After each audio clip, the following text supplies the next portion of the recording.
Well, guys, we got this. This is the head that I bought off of eBay. And my son-in-law is here. My daughters have been up here for a couple days. We've been celebrating past Christmas here. It's kind of an after Christmas celebration with each other and stuff. But they've been hanging out here. Here's the head that is cracked. That's the whole reason why I did this. My bench is a disaster. But this is the head that I bought off eBay that's not cracked and everything. But I have decided to put all new valves, springs, everything, rebuild the head and make it all brand new and everything. So I bought a whole rebuild kit and I got all new valves and everything. And my son-in-law did a great job yesterday with cleaning this all up and everything. And then he ground the valves all in. And so this is a exhaust valve here. And basically you use a valve grinding compound right here. It's basically like a liquid sandpaper or whatever. And you put it on the surface here. You put that down in there and you just use this little deal here and you just spin this and grind them in there and get a nice surface so that they'll seal, so the valves will seal. And he spent a whole bunch of time doing that yesterday for me and got that all done. So now we can start rebuilding the head. And now they're leaving.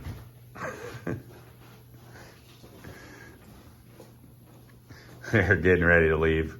They're heading back to Minnesota. So we got the motor put all back in here.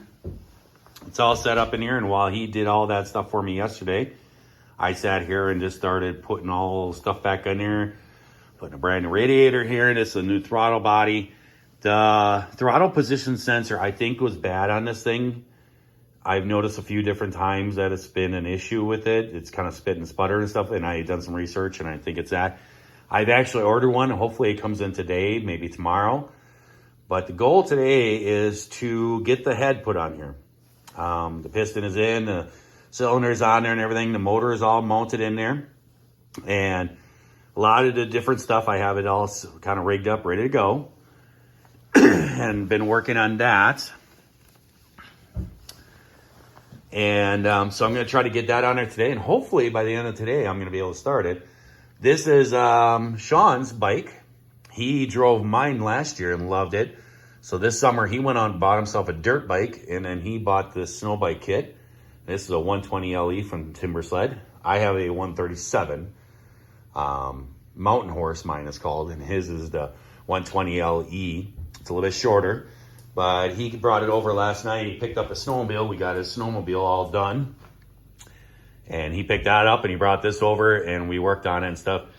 And we're trying to get it to fit in there. We got to do a little grinding on some bushings there. And he's going to come a little later here. He's on his way and we're going to grind that and try to get this mounted up. Maybe I'll show you guys him and we'll get this all mounted up.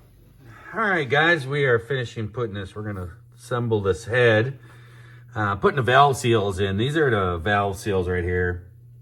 They're just like a little rubber deal. It has a little metal spring on it, and it has a little hole in it that fits the size of the valves in the side there. This is what seals up to keep oil from going down into the valves. If you have smoking going on when your car's running, if you're smoking coming out of the exhaust and everything, a lot of times that can be your valves leaking, and this can be one of the main culprits. These are the valve seals. They just go down onto the stems. The stems on here, I have checked the stems out, and I did order new valve stems. I have them. And they're right here. And I did buy new ones for this because I was going to completely rebuild it. But these were very tight. The tolerances were tight. They were great. So I didn't need to replace them. So I'll just keep them, you know, something in the future or something, a bike in the future. I might need them or something. But I'll show you what they look like. It's basically a piece of brass. And it's these right here. And they get pressed down in there, and then you have to take a reamer the size of your valve. You press them down in, and then you take a reamer and you ream them out, and gets to the size that you need. But the ones in here, like I said, they were very good. They were not worn at all. So we got that all taken care of. So now we can start putting, so we got our valve seals in. There's like a little washer that goes down on the bottom that the springs will sit on.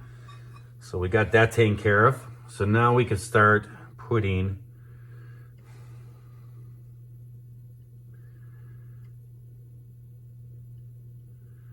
the valves in.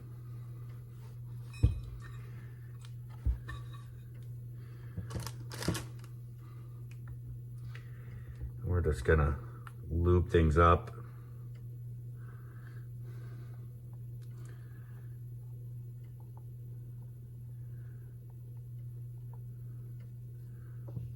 A little bit of assembly lube, a little bit of oil on there. There we go.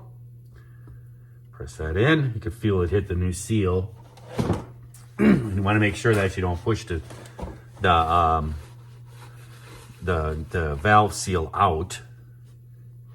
When I pressed it in there, I kind of spun it, and you can kind of feel it hitting it, and then I kind of turned it and put that in. I felt it slip in there, so it's in there good. Okay. This is an exhaust valve, so it's going to be the smaller spring.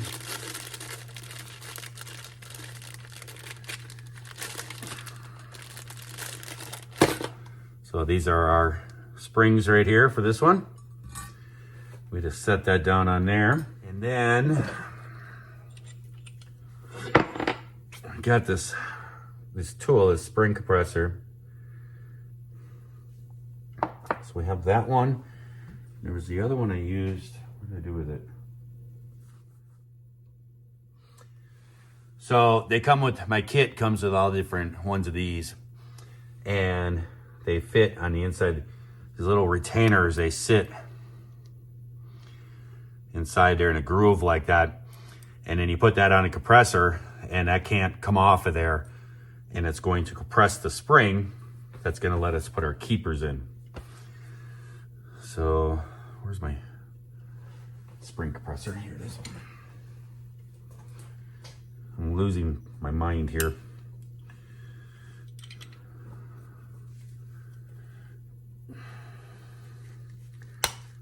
So that just snaps onto there just like that. Pretty simple little device. And then we gotta tip this up.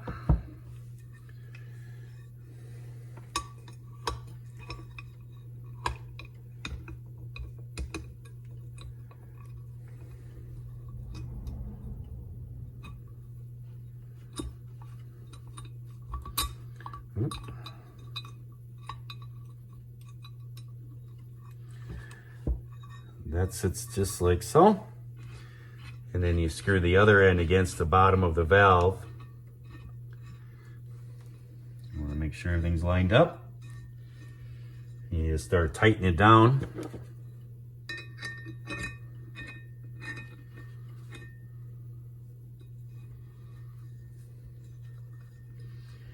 And we're just compressing the spring enough that we can get the keepers in.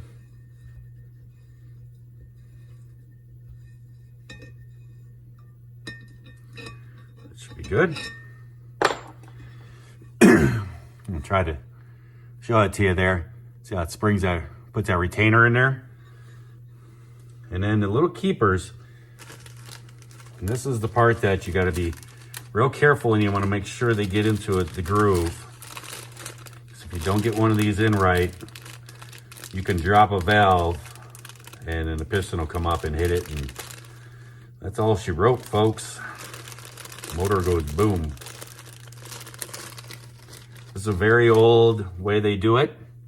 They're this little tiny piece of metal, and they have a concave part on the outside, and that's what sits inside this little deal here. There's two of them. You put one on each side like this. Just like that, and they're concaved. They sit down in there so it presses as it comes up. And then inside the middle of the keeper, there's a little groove in there. And what happens is on the valves, you can see that little groove up on the top of there. And so this will sit down on there, and that catches that little groove. And then that washer pushes up on it See, just like that. And that's what keeps the valves in there. Just those two little pieces of metal. And then you have, I should have put this on there too. But then this washer, in fact, let's do this quick. So this goes on here. And you put these two little keepers in here.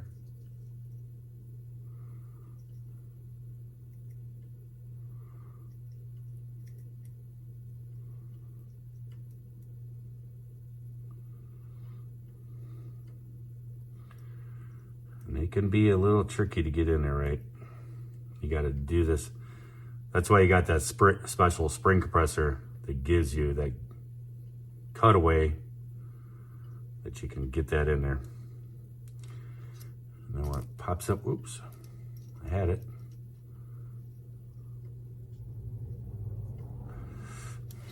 The hands are too big for these little tiny parts.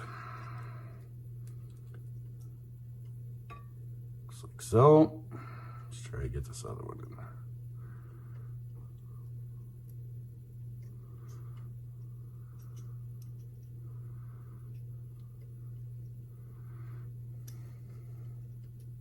There we go.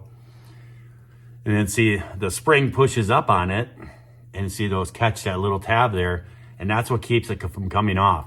So if you ever hear somebody or something like that saying that my motor blew up or whatever, I had a valve that dropped. A lot of times what it is that keeper's popped out. So you gotta make sure to get those in right in the groove. Otherwise, this drops out, the valve can go straight down into the piston comes flying out, bam, hits it. And puts a hole through your piston, cracks all kinds of different things and everything. So you gotta be very careful in putting this together. All right.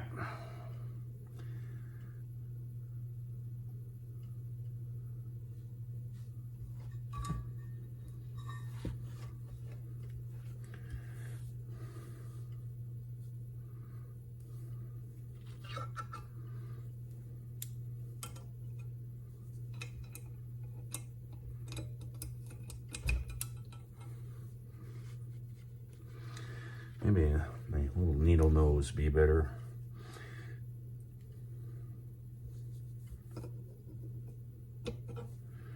There's one.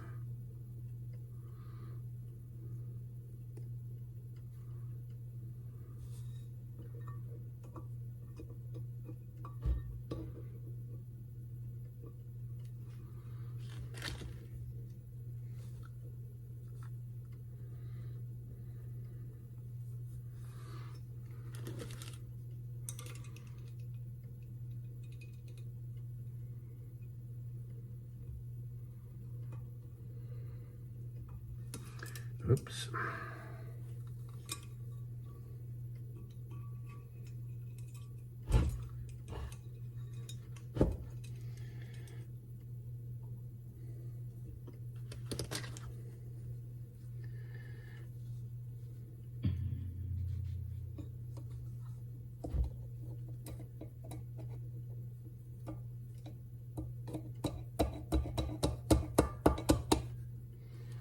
There we go.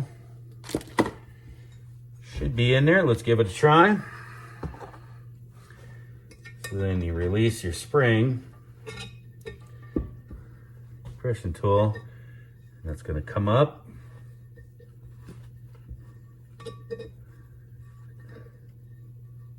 Oops, I'm going the wrong way.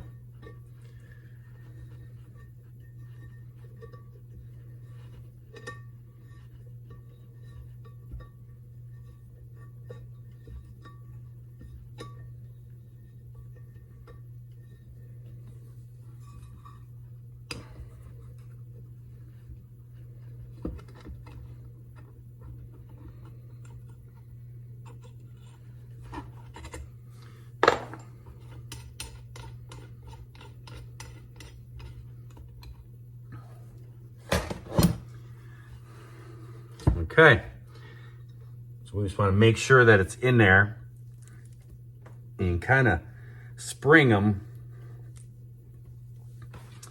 and kind of push around on them and make sure that they're in the groove. Very important, which they are. So there we go. We've got one valve in. So I got the valve springs all in here. Everything is all set. Now I need to kind of set the valve clearance with the cams. I have my exhaust cam set in here. It's just set in here. This little configuration, nobody knows what this is. This is a decompression valve. It has a little thing that pushes down and it will actually open the valves up when the motor's just turning over slow. And that way it releases some of the gases, so it doesn't have such a kick. So it's a 450, you know. And then when it spins fast, then it keeps it closed, and then you get your full compression. But the way that you do these on these valves is they have these little caps right here, and these come and these will sit right over the top. I gotta work it in there. There it goes. And those sit over the top of it like that. Sorry, I have my finger. And those sit right over the top of that.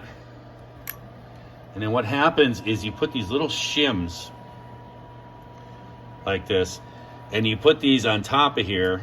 They sit right on there, and that gives you a little bit of clearance.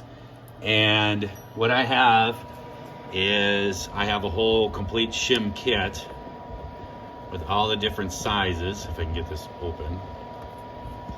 And you can see all the different little shim kits. And 1.5 millimeter, looks like all the way up to like a 3.5 millimeter. And you put those in there, and then you set your cams on there and you put them at top dead center, and then you put a feeler gauge in there and check it. And if you need less clearance, then you put a smaller shim in there, then the bucket sit down a little more. Or I'm sorry, the opposite way. You put a bigger shim in there, and then the bucket will sit up closer to the cam, and it gives you less clearance. If you need more clearance, then you put a smaller shim in there, sits down deeper on there, gives you a little room on there. So that's what I'm gonna do right now, is I'm actually just gonna try to get within a range, and I'm just doing this on the bench, and then I'm gonna take the head and mount it on there and everything, and that should get me, I'll figure out which shims I should get me pretty close. It'd be easier to do it on here, and then when I get it mounted on a bike, then I can just do it there, and I'll be within, you know, thousandths of or so, or just 1 or 2 times I gotta take it apart instead of a whole bunch of times. So I'm gonna mess around with that and figure out which shims gotta be put in there. Well, guys, we got this all together. Me and Sean showed up and we just started working on it. I just didn't pull out a camera. I don't know why, but we just started working hard on it. We got it all piece together. It was a little bit difficult because we had to do a little bit of MacGyvering, because he bought the bike from one gentleman, I think over at Duluth, and then he bought the snow bike kit, the ski and the track kit, from another guy over here, but it was mounted on a different bike, and so there was some configuration we had to do. We did have to do a major thing up here. We had to cut this bracket off for the brake chamber, for up here for a dirt bike. So if he ever wants to run it as a dirt bike again, he's gonna have to get a different fork. But it's what we had to do to get it mounted. And then the bushings back here for the spacers, I had to do a lot of grinding and stuff to get them down to where they fit for this bike and everything. But we got everything mounted up. I took it for a spin, runs really nice. The cool thing about this bike is this right here. That's nice.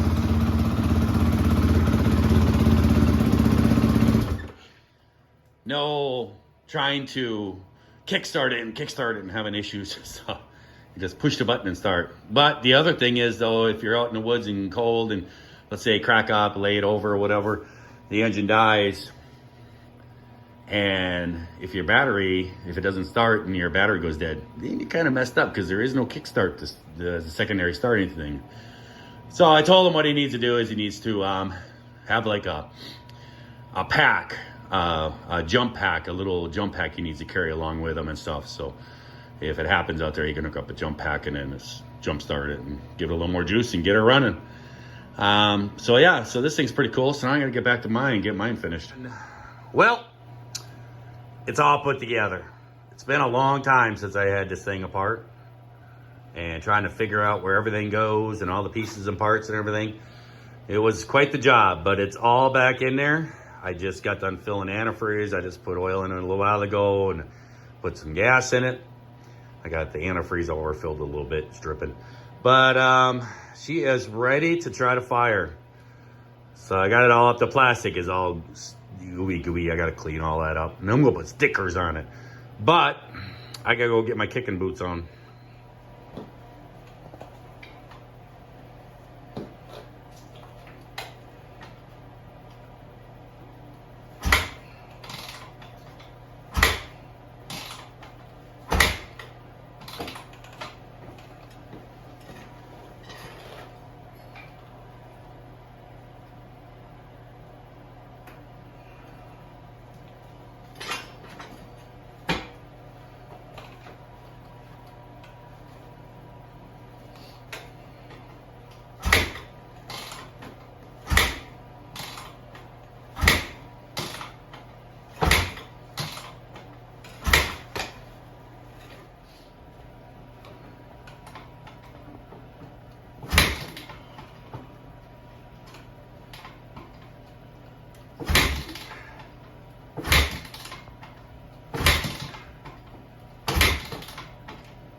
Only like 200 kicks.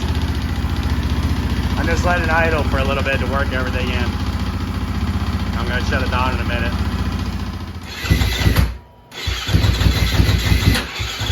Oh, really? Oh. Pull that out. Yeah.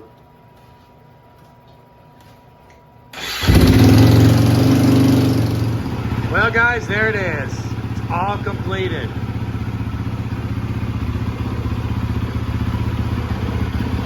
She's running really good. I've actually put it through 4 heat cycles already.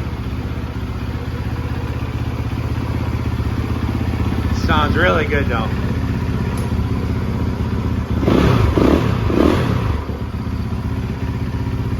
You want to see something weird? Watch this. I'm going to put it in first gear. Now I'm going to release the clutch. Look at that. It's not moving.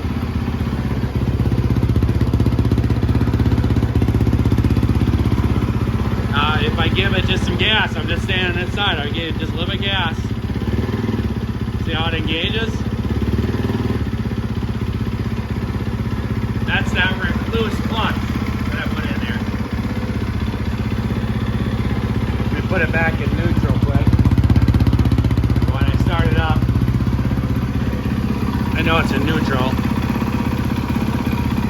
Should be good.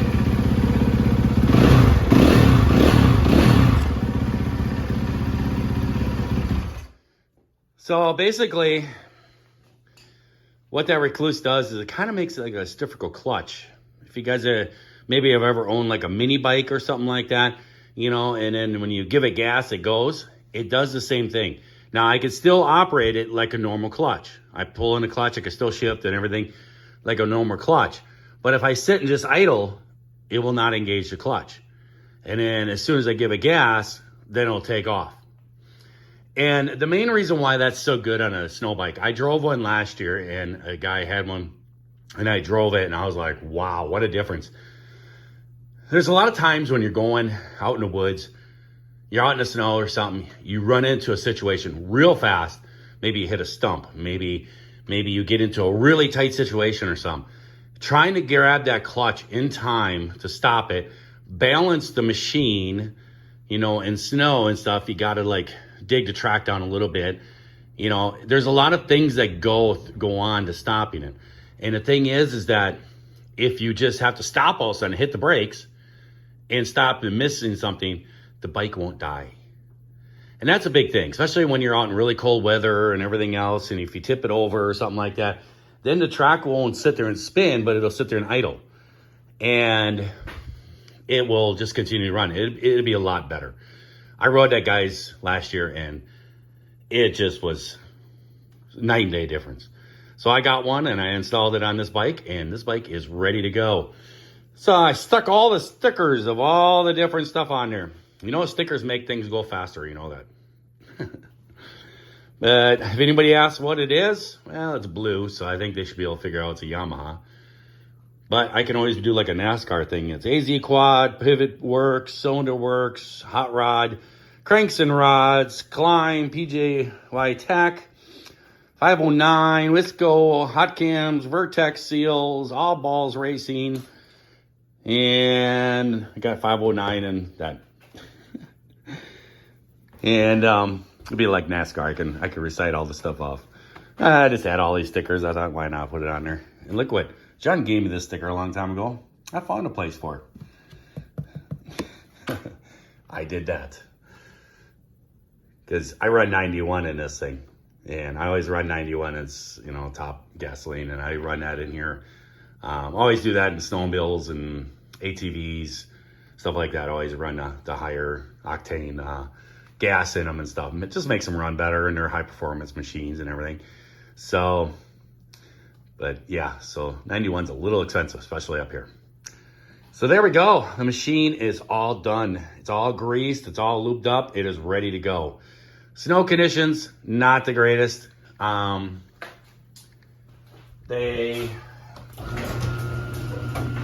then this is Power Spot Sean. He was actually going to come over this morning, and we were going to take this thing for a ride and just run it down the power lines and everything. And he has not driven his yet, and I want to take mine out. I've cycled it 4 times. I want to take it out in a short trip, bring it in, check everything over. But we'll do that in a different time or something. But the snow conditions are not the greatest. It's gotten warm over like the last 2 or 3 days, and see, it's got a crust, and that's not good. You want soft, fluffy snow with a snow bike. But I told him tomorrow I'm going to take off for Wisconsin, and I'm going to go down there for a week or so and work on my F350. He's got a real bad headache this morning. I told him maybe tomorrow we'll go out for just a quick rip around on the power lines behind there. I actually have company here at the Ferry House. It's some friends of a friend. These guys are from Iowa. And it's 2 guys and their girlfriends. And they were down in Wisconsin, and they were going to stay at a place, Land O'Lakes. And they got pulled in. They knew a guy with a cabin and everything, and they came pulling in there, and the snow conditions were horrible. And they were like, oh, man. And they talked to a buddy of mine who's from Iowa that I snowmobile with all the time. And he's like, well, I know a guy up in Michigan that's got a place if I could stay at. So he gave me a call and asked if they could stay overnight in a couple days. They're going to be here till tomorrow. And they're out snowmobiling right now. They're trail riders. And they're out snowmobiling. They're going to Copper Harbor today. So there we go. So now I got to clean up my mess, put all my tools away, finish the job. But that's nice. Now we got a pair of them. We're going to start a snow bike gang. We got to come up with a secret hand signal for a snow bike gang. I got 2 guys. Look at how much more mine sits up. It is up about maybe an inch or so on that lift. But look at how much taller mine is than his. This sits a lot lower, which I think would be nice. We'll see. All right, guys, I'm going to let you guys go. Got this thing all completed. Now it's time to get down to Wisconsin and throw together my F350. And that's going to be quite the job. That's got a lot of work to get that one done. So I'm going to let you guys go. I hope that everybody out there is having themselves a great day, great night. So watch this here video. And if you're not, certainly just try that all over again. Go buy yourself a snow bike and have some fun. Yeah, buddy. See ya.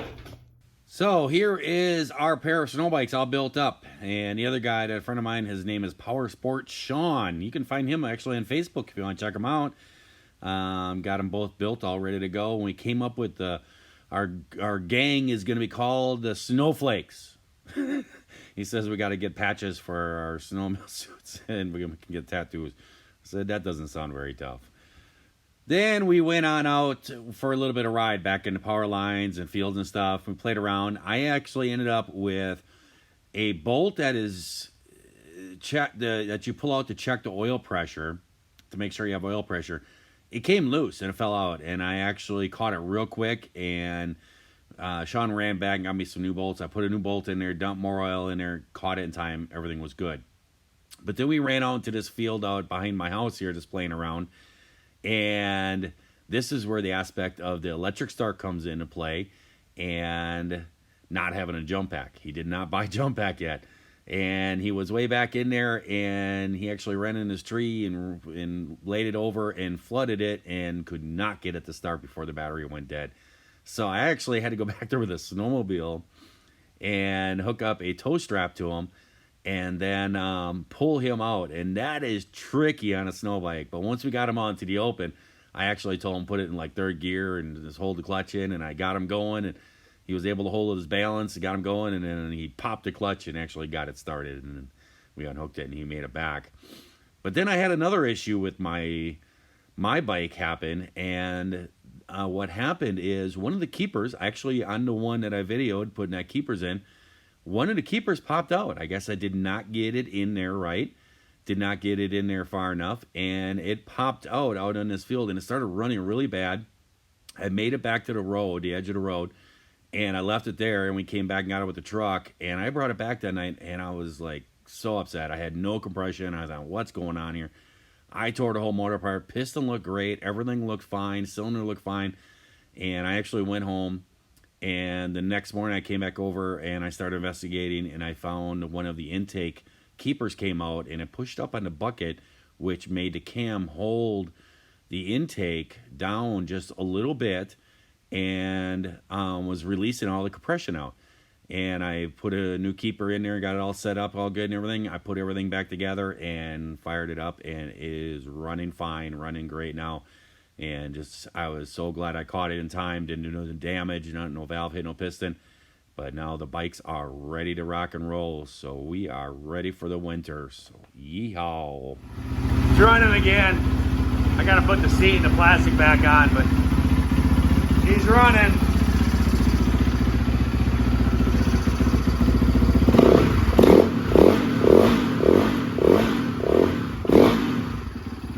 It was something simple, but could have been major, but caught it in time.